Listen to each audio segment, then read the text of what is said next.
Assalamualaikum warahmatullahi wabarakatuh. Di sini saya selaku Biana Raflatina dengan 1201843 kelas TI 4205 akan menjelaskan mengenai UAS Statistika Industri. Untuk soal nomor 1. Informasi berikut mengenai keuntungan tahunan per karyawan dalam ribuan dolar itu disajikan dalam tabel berikut. Di sini terdapat 3 perusahaan. Perusahaan pertama itu bergerak dalam bidang utilitas listrik, perusahaan kedua itu bergerak dalam bidang jasa keuangan, dan perusahaan ketiga dalam bidang pengolahan makanan, dan diketahui juga dengan menggunakan tingkat signifikansi sebesar 5%. Lalu ditanyakan, haruskah kita menolak atau tidak menolak klaim bahwa tidak ada perbedaan yang nyata untuk populasi keuntungan tahunan per karyawan di masing-masing tiap perusahaannya. Lalu asumsi bahwa keuntungan tahunan per karyawan akan berdistribusi normal dengan variasi yang homogen. Langkah pertama yang harus kita tempuh adalah mencari H0. H0 itu berupa mu1 sama mu2 sama dengan mu3, di mana rata-rata keuntungan tahunan karyawan untuk tiap perusahaan adalah sama.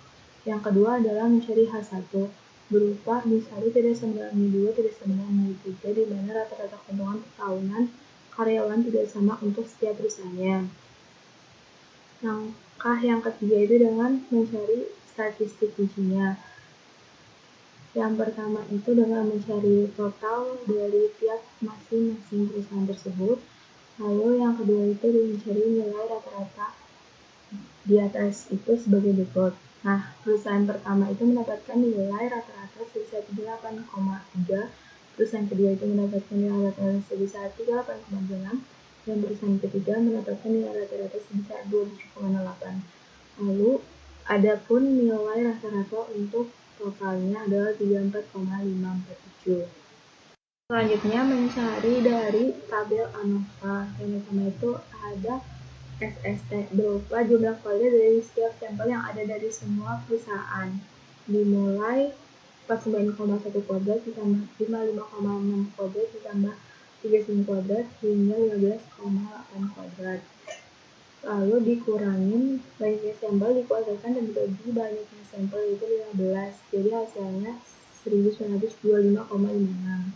Lalu kita dapat mencari SSK dari jumlah kuadrat kelakuan dengan jumlah kuadrat total sampel setiap perusahaan itu dibagi sampel tiap-tiap perusahaannya, dikurangin total setiap sampel dikuadratkan dibagi dengan banyaknya semua sampel di perusahaan itu, dengan ketemunya 419,4. Lalu kita dapat mencari SSE berupa SST min SSK yang ketemu 1507,42.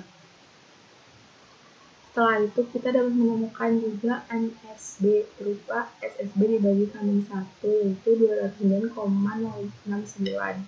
Yang selanjutnya ada juga NSB berupa SSB dibagi N-K, ketemunya 125,618. Lalu ada F hitung yaitu NSK dibagi NSE, yang ketemunya itu adalah 1,66. Ya, ini merupakan tabel ANOVA-nya dan angka-angkanya sudah dijelaskan tadi. Lalu keterangannya itu untuk N itu sebagai ukuran sampel 5 dan K itu banyaknya sampel, itu banyaknya 3. Selanjutnya langkah keempat adalah menentukan directive dan kriteria uji.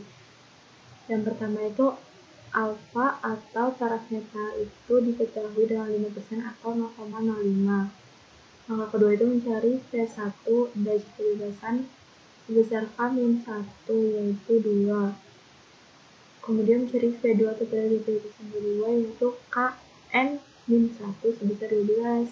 Jadi F 0,05 itu sebagai taraf netral, titik 2 itu sebagai V1, titik 2, 12 itu sebagai V2.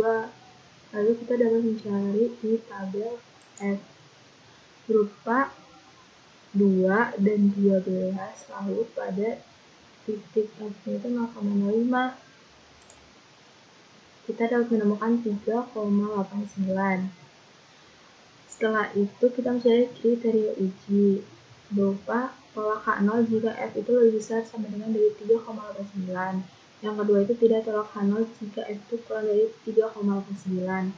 Dapat digambarkan oleh grafiknya itu seperti ini kan.